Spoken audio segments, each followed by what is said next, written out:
$80 games are something that a lot of people probably don't like. When you hear that, you might cringe. It's like nails on a chalkboard. I mean, nobody wants to spend more money than what they have to. And this was the conversation around a little game called The Outer Worlds 2. Now, this has been out already for a couple months, 2 or 3 months now. Actually, no, I was wrong. It's only been like a month and a half now. It seems longer for some reason. But yeah, I think it was mostly positive, as we see there with the ratings. Mostly positive. I've heard mostly good things about it. But you see, a few months before that release, that's when the announcement was made. This was June of this year that the game was going to cost $79.99, or basically $80. Now, people were not very happy about this. About a month later, it got walked back down to $69.99 or $70. Even people who had already pre-ordered it, they got a $10 refund from what I'm seeing. And I should have mentioned this probably a little bit before, but this was all Xbox. If you didn't know, Obsidian Entertainment, they are owned by Xbox.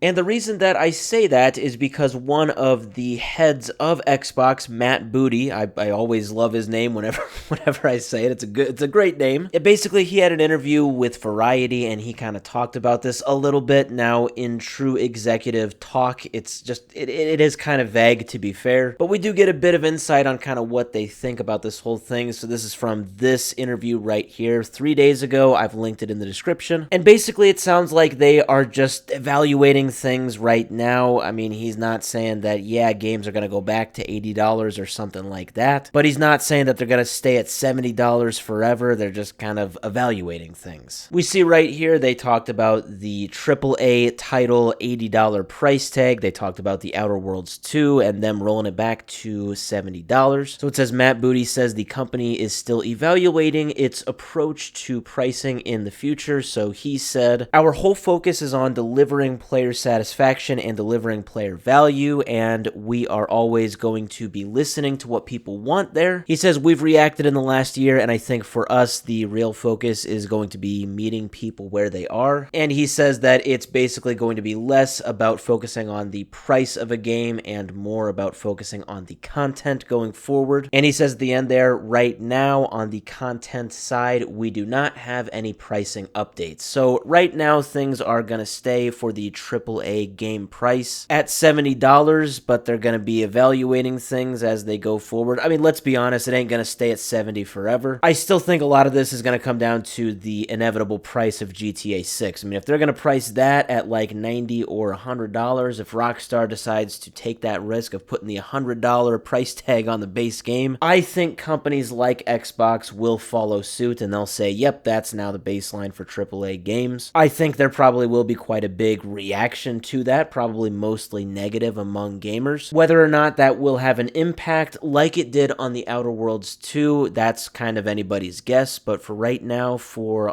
the Xbox side of things, AAA games are not just going to be coming right out of the gate $80 for the standard game, but that's just as of right now.